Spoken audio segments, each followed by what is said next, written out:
상쾌한 아침 원주에서 출발합니다.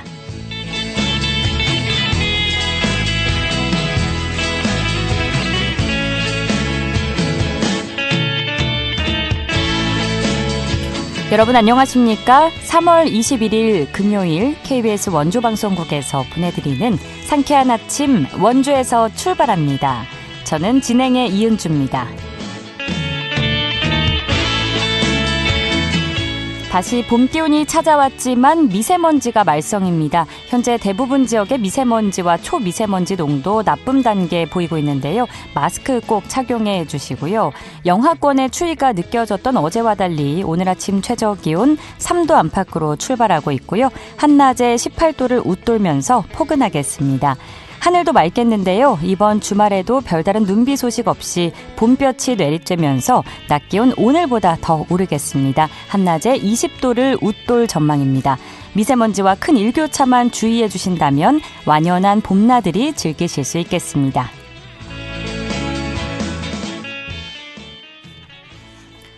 오늘 준비한 소식입니다. 그림책 버스의 고장이 원주시라는 사실 알고 계셨나요?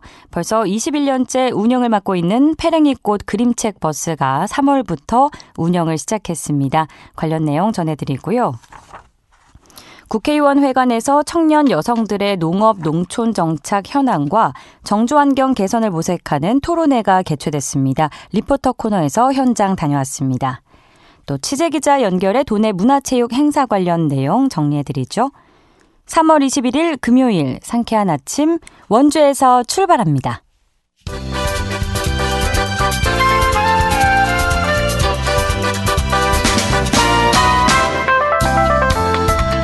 오늘의 뉴스입니다. 원주 가정폭력 성폭력 통합상담소는 오는 24일 원주시청 로비에서 성매매 집결지 폐쇄 촉구를 위한 힘의촌 사진전을 개최합니다. 이번 전시는 힘의촌의 과거와 현재, 함께 만들어가야 할 미래를 주제로 30여 점의 작품을 선보이는데요. 오는 6월에는 여성 인권 판소리 공연과 성매매 활동가 초청 강연 등도 열립니다. 한국도로교통공단은 어제부터 자율주행 자동차 시험 운전자에 대한 온라인 교육을 실시합니다. 도로교통법 개정으로 자율주행 자동차 시험 운전자는 오늘부터 안전교육 이수가 의무화됐습니다. 안전교육은 교통안전교육센터를 통해 온라인으로 받을 수 있고 2년마다 정기안전교육 3시간을 받아야 합니다. 영월군이 각종 병해충으로부터 농작물 피해를 막기 위해 종합방제대책을 마련했습니다. 이에 따라 올해 2억 4,700만 원을 들여 농경지 193만 제곱미터를 대상으로 과수화상병과 가지검은 마른병 예방을 위한 병해충 방제를 합니다. 또 올해 10월까지 국가관리 병해충 예찰 방제단을 통해 현장 예찰을 강화합니다. 오늘의 뉴스였습니다.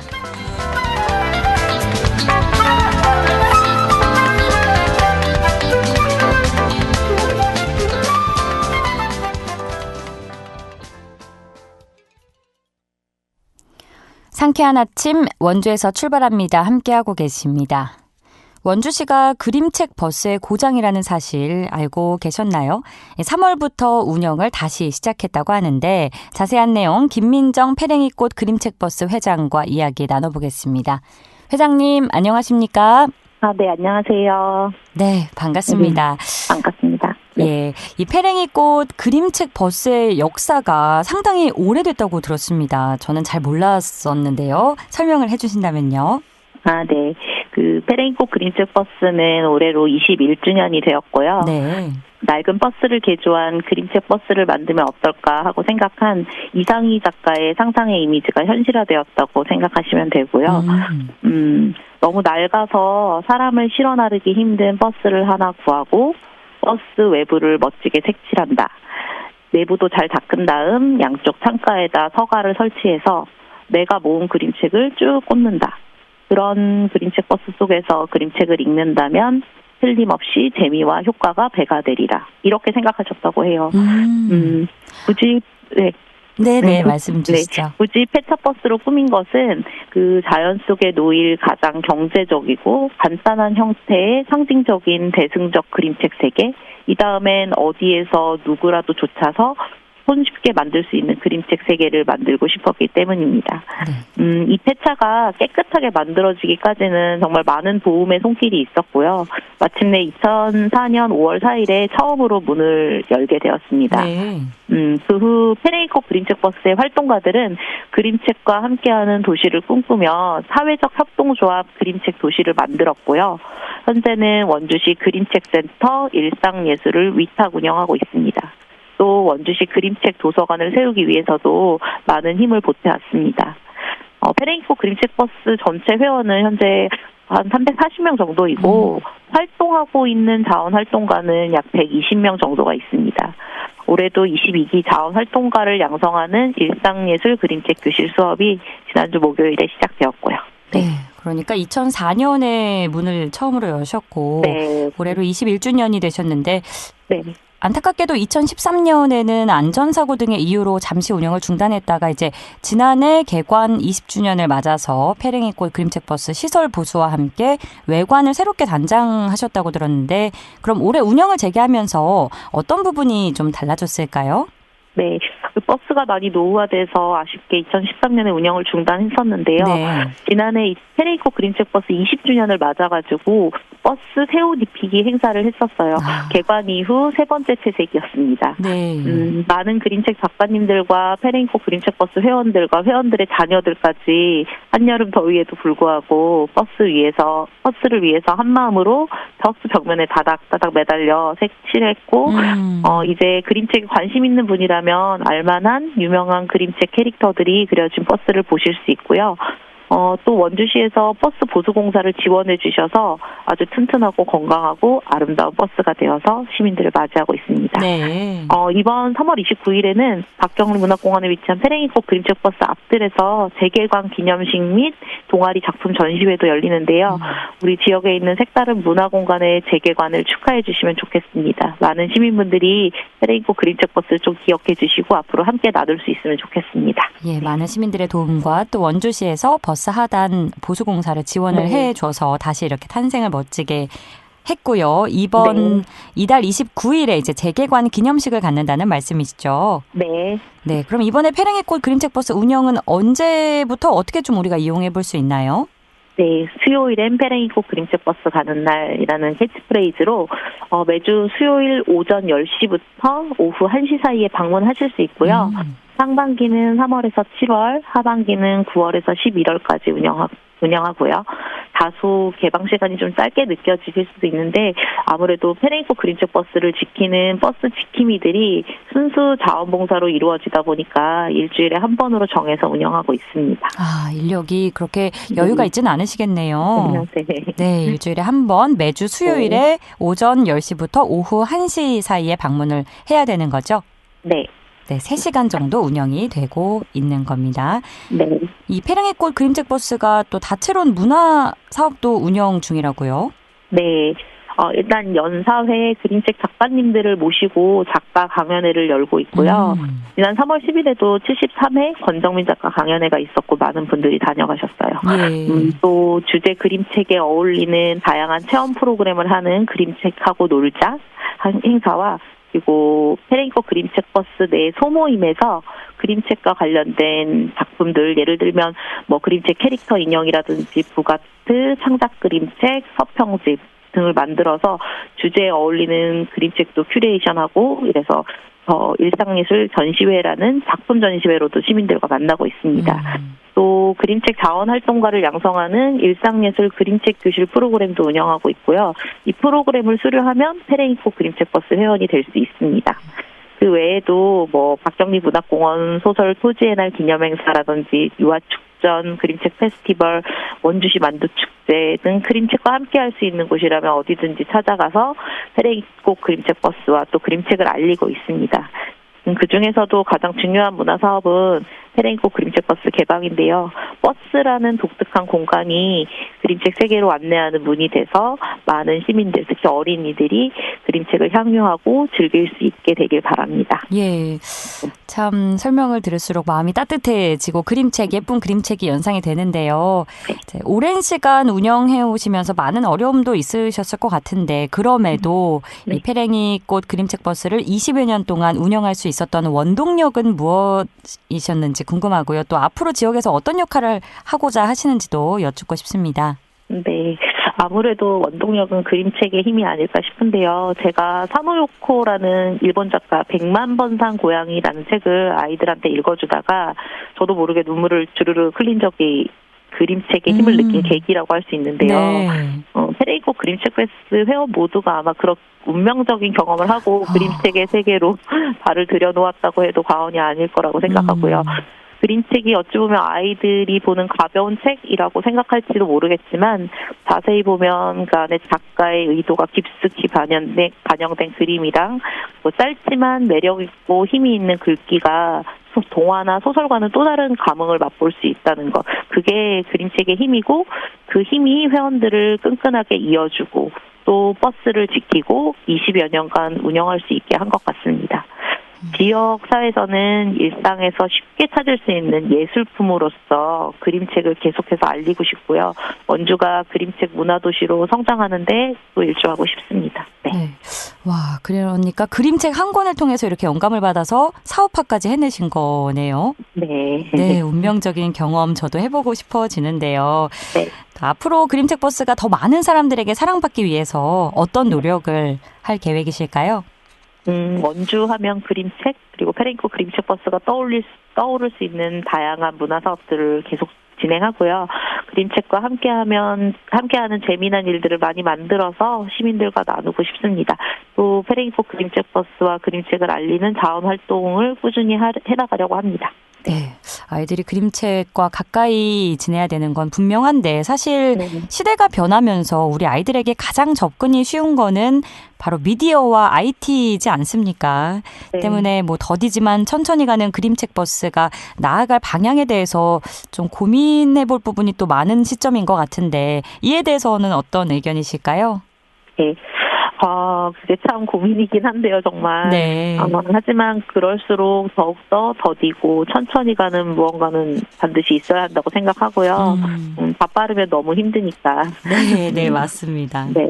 가끔은 느리게 천천히 가는 버스에 올라서 그림책을 한 권 펼칠 수 있게 페랭이꽃 그림책 버스는 그림책이라는 지혜를 가득 품은 노인이 돼서 늘 기다리고 있겠습니다. 네, 느리게 천천히 가는 버스에 저도 탑승해보고 싶어지네요. 혹시 다른 지역에도 비슷한 이런 사업이 있는지 알고 계실까요? 제가 알기로는 잘 모르겠는데 저희만 있는 걸로 알고 있어요. 그만큼 독보적으로 먼저 또 선두에 서서 지금 나아가고 계신 건데 원주시의 이 경우를 계기로 또 다른 지역에서 많이 참고를 하지 않을까 기대를 해보게 되네요. 앞으로도 많이 애써주시고요. 오늘 말씀 고맙습니다. 네, 감사합니다. 지금까지 원주 페랭이꽃 그림책 버스 김민정 회장과 이야기 나눴습니다.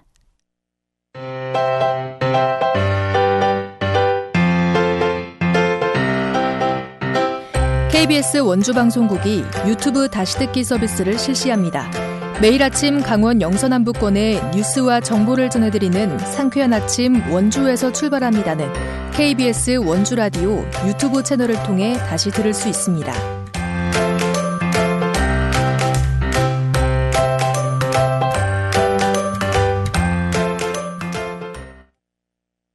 8시 45분 지나고 있습니다. 지난 18일 국회의원회관에서 청년 여성이 농업, 농촌에 진입하고 정착하기 어려운 현실을 개선하기 위한 토론회가 개최됐는데요. 자세한 이야기 김소혜 리포터가 현장에 다녀왔습니다. 안녕하세요. 네, 안녕하세요. 네, 토론회가 개최된 계기와 함께 어떤 논의가 이루어졌는지부터 알려주실까요? 네, 토론회는 국회 농림축산식품해양수산회 위원장인 임미애 의원과 생활개선회, 농촌여성신문이 공동 주최했는데요. 네. 청년 여성의 농업, 농촌 연착륙을 모색한다라는 주제로 토론회가 개최됐습니다. 먼저 최정신 농촌진흥청 국립농업과학원 연구사와 김소민 한국농산어촌네트워크 대표의 발제를 통해 데이터를 기반한 청년 농업인의 생활과 근로 여건 실태를 파악하고 원주시에서 진행 중인 시골 언니 프로젝트 성공 사례를 들어봤고요. 네. 이후 농촌 여성 신문사 사장이 좌장으로 나서서 농림축산식품부 농촌 여성 정책팀 과장, 생활개선회 정책부회장, 청년 여성 농업인 협동조합 회장, 농업회사법인 대표, 농협대학교 교수가 토론자로 참여하면서 현장과 정부의 목소리를 고루 들을 수 있었습니다. 네. 청년 여성 농업인 협동조합 박혜진 회장은 청년 여성들이 주거 불안과 열악한 생활 인프라, 사회적 인식 때문에 농촌에 정착하기 어려운 현실이라며 안정적인 주거 환경과 전문 일자리 창출, 토착 여성 농업인과의 네트워크 구축을 통해 청년 여성의 정착을 도울 수 있는 맞춤형 지원 방안을 마련해야 한다고 강조했습니다. 예.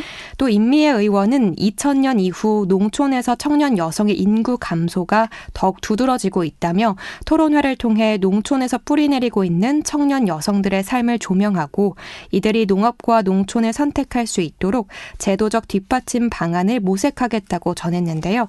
더 자세한 이야기 국회 농림축산식품해양수산을 위원장인 임미애 의원에게 들어봤습니다.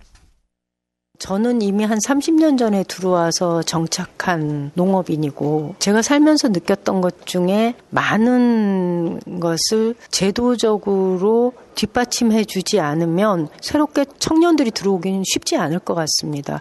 대표적으로 국민연금 가입률도 굉장히 낮고요. 재해가 발생했을 때 그것이 사회 안전망이라고 할 수 있는 게 전반적으로 굉장히 취약한 곳이 농업 농촌입니다. 그래서 이런 문제가 제도적으로 뒷받침되어진다면 더 많은 청년들이 농업을 들여다볼 수 있지 않을까, 관심을 가질 수 있지 않을까 생각합니다. 그래서 그런 면에서 그 제도를 준비하는 건 저희 정치인들이 하겠다. 그러니 여러 가지 어려운 점이 있겠지만 현재의 가치를 보지 말고 미래의 가치를 보고서 농업, 농촌에 대해서 조금 더 관심을 가져주면 좋겠다라는 말씀 드리겠습니다.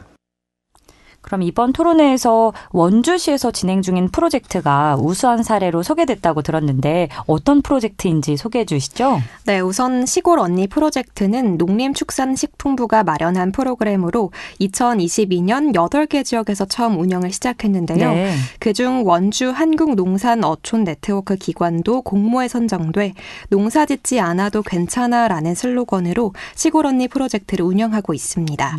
이 프로젝트는 도시 언니들이 원주 농촌 지역에 먼저 정착한 시골 언니들과 함께 농촌의 학교, 마을, 원도심, 문화체육시설 등을 경험하며 시골을 바라보는 관점을 만들고 비영농 기반의 농업, 농촌 일자리를 탐색해 네트워킹을 만들며 계절에 따른 농촌 라이프 스타일을 만들어보는 사업인데요. 이번 토론회에서는 원주에서 진행 중인 시골 언니 프로젝트의 성과와 앞으로의 네트워크 구축 방안에 대해서 들어볼 수 있었습니다.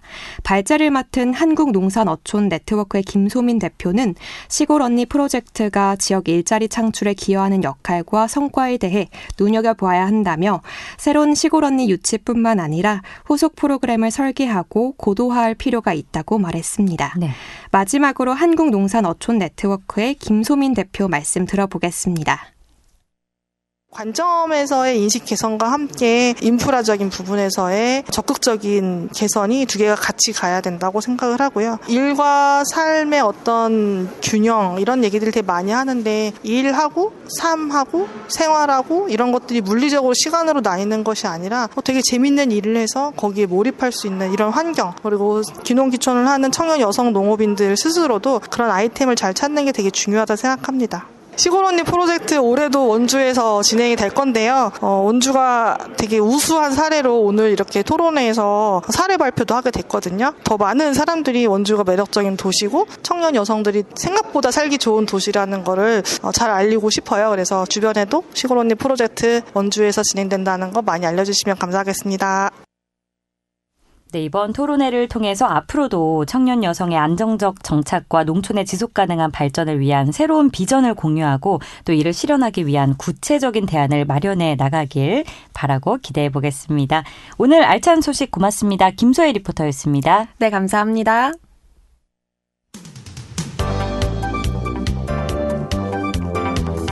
생생한 현장, 유익한 생활 정보를 전해드리겠습니다.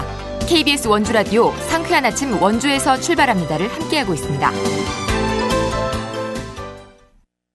취재기자 연결해 주간 도내 문화체육 행사 소식 알아보는 시간입니다. 연합뉴스 강원 취재본부 박영석 기자 연결합니다. 박영석 기자 안녕하십니까? 네, 안녕하십니까. 연합뉴스 박영석 기자입니다. 네, 봄하면 가장 먼저 떠오르는 것이 꽃인데 이 봄의 서막을 알리는 꽃이 활짝 피어서 벌써 축제를 여는 곳이 있다고요? 맞습니다. 바로 강원 정선에 봄의 전령사 동강 할미꽃이 만개해 오늘부터 일요일까지 사흘간 정선읍 규람리 동강 할미꽃 거리와 생태 체험학습장 일원에서 동강 할미꽃 축제가 열립니다. 네. 동강 할미꽃은 세계에서 유일하게 한국에서만 자생하는 식물인데요. 동강의 석회암지대 절벽에서 자생하면서 봄이 되면 자주색, 분홍색, 흰색 등 다양한 색으로 피어납니다. 이 척박하고 높은 바위 틈에서 자라나서 역경을 이겨내고 꽃을 피우는 강인함의 상징으로 여겨지는데 그 모습을 담기 위해서 매년 전국에서 사진가들과 관광객들의 발길이 끊이질 않고 있고요. 축제 내용을 조금 더 설명해 드리자면 정선 굴리마리랑 예술단의 식전 공연을 시작으로 개막 공연과 할미데이 선포식, 버스킹, 그림 공모전 시상, 동강 할미꽃 화분 만들기 체험 등 개막과 함께 다양한 프로그램이 진행됩니다. 마지막 날에는 지난해 큰 호응을 얻었던 시니어 패션쇼와 올해 처음으로 도입한 꽃길 시험 당신도 장원 프로그램이 메인 무대에서 진행되는 등 다채로운 프로그램으로 축제장을 찾는 방문객들에게 즐거움을 선사할 예정이라고 하니까요. 봄의 정취와 함께 동강 할미꽃의 아름다움을 만끽하시길 바랍니다. 네, 한국에서만 자생하는 식물이라는 것도 자랑스럽고요. 또 척박한 환경 속에서도 봄을 알리는 꽃이라고 하니까 자연의 위대함 그 자체라는 생각이 드는데 사진가들도 굉장히 많이 찾는다고 하셨잖아요. 때마침 동강 할미꽃 사진 전시회가 열린다고요? 그렇습니다. 영월 출신 고주서 작가의 개인전 자연의 선물 동강 할미꽃이 바로 내일부터 30일까지 영월 문화예술회관 전시실에서 열립니다. 고 작가는 이번 전시에서 동강 할미꽃이 지닌 강인한 생명력과 자연의 소중함을 조명하는 작품 35점을 선보이는데요. 네. 조금 전에 제가 동강 할미꽃의 강인한 생명력을 말씀드렸는데 이 강인함이라는 게 일반 할미꽃이 고개를 숙이고 피는 것하고는 달리 동강 할미꽃은 꽃줄기를 꼿꼿이 세워서 하늘을 향해 피어나는 모습에서 비롯된 것이기도 하거든요. 더욱이 이번 전시는 동강 할미꽃의 아름다움을 조명하는 데 그치지 않고 자연 훼손으로 인해 개체수가 급격하게 줄어든 현실을 알림으로써 자연을 보호해야 할 책임을 환기하는 메시지도 담고 있습니다. 작품을 통해서 희망과 위로를 느끼는 동시에 우리가 지켜야 할 자연의 가치를 되새기는 소중한 시간이 될 것으로 보입니다. 네, 동강 할미꽃을 단순히 보고 즐기는 데서 그치지 않고 자연이 우리에게 준 소중한 선물이라는 점을 유념하면서 보면 더 유의미한 시간이 될 것 같네요. 자, 다음으로는 박수근 화백이 미국 지인에게 보낸 연하장이 무려 63년 만에 양구로 돌아왔다는 소식이 있다고요? 네, 맞습니다. 국외 소재 문화유산 재단이 박수근 화백이 직접 작성한 연하장과 봉투, 개인전 소책자 등 3점을 양구 굴립 박수근 미술관에 기증하면서 바로 63년 만에 양구로 돌아왔다고 표현한 것인데요. 네. 재단에 따르면 이번에 기증된 자료는 미국의 소장가인 100세의 로버트 마티엘리 씨와 고인이 된 산드라 마티엘리 씨 부부가 보관해온 곳으로 이 부부는 1950년부터 30년간 한국에서 미군 군무원으로 근무하며 박 화백과 인연을 맺었다고 합니다. 용산 미군 부대를 중심으로 다양한 문화예술 활동을 펼친 부부는 박 화백의 전시를 지원하고 작품을 소장해왔다고 하는데요. 이 연하장은 1962년 12월에 박 화백이 산드라 마티엘리 씨에게 보낸 것으로 겉면에는 한글로는 수근 그리고 또 영어로 수근팍이라는 친필 서명이 적혀 있고요. 연하장 안쪽에는 연을 날리는 두 사람이 묘사된 판화가 함께 들어 있습니다. 이번 기증품은 발송 시기를 확인할 수 있는 우표가 함께 남아있다는 점에서 역사적 의미가 큰데요. 네. 기증된 물품은 다음 달 8일부터 양구 국립박수궁미술관에서 열리는 특별전에서 만날 수 있다고 하니 관심 있는 분들은 달력이나 다이어리에 잘 적어두셨다가 잊지 않고 감상하시면 좋겠습니다. 네, 역사적 의미를 지닌 소식 잘 들었고요. 이 밖에 또 다른 전시 소식 소개해 주실까요? 네, 우선 원주에서 활동 중인 예강 이서아 작가의 개인전 인생은 아름다워가 다음 달 10일까지 원주 갤러리원에서 열립니다. 문인화와 캘리그라피 작가로 활동 중인 이 작가는 먹과 물감을 통해 자연과 교감하며 산과 나무, 꽃과 달, 새와 사람이 어우러지는 풍경을 작품 속에 담아내는데요. 이번 전시에서는 자연 속에서 발견하는 삶의 따뜻한 순간과 희망의 메시지를 전한다고 하고요. 춘천에서는 겸로 이영재 화백의 개인전이 오는 23일부터 다음 달 30일까지 춘천 갤러리 풀문에서 열립니다. 호수와 함께하는 춘천의 이야기를 주제로 한 이번 전시는 춘천의 자연과 도시 풍경을 화폭에 담아서 사라져가는 공간과 변화하는 도시의 모습을 조명하는데요. 이화백은 오랜 시간 춘천을 주제로 한 작품 활동을 이어오면서 도시의 변화를 화폭에 기록하고 공간 속에 깃든 삶의 흔적을 담아왔거든요. 또 사진과는 색다른 매력이 있는 그림을 통해서 이화백이 표현한 지역의 역사와 정서를 공유하는 시간을 가져보시는 것도 추천드립니다. 예, 정선의 영월에 또 원주의 춘천 소식까지 박영석 기자 고생 많았습니다. 감사합니다. 네, 감사합니다. 지금까지 연합뉴스 강원취재본부 박영석 기자였습니다. 3월 21일 금요일에 전해드린 상쾌한 아침 원주에서 출발합니다. 오늘 순서는 여기까지입니다. KBS 원주방송국은 표준 FM 97.1MHz로 청취자와 함께하고 있고요. 라디오 다시 듣기 서비스는 유튜브 채널을 통해서 이용 가능합니다. 저는 다음 주 월요일 아침 8시 30분에 다시 찾아뵙죠. 지금까지 기술 김성대, 구성 정유리, 진행의 이은주였습니다. 여러분 좋은 하루 즐거운 주말 보내세요.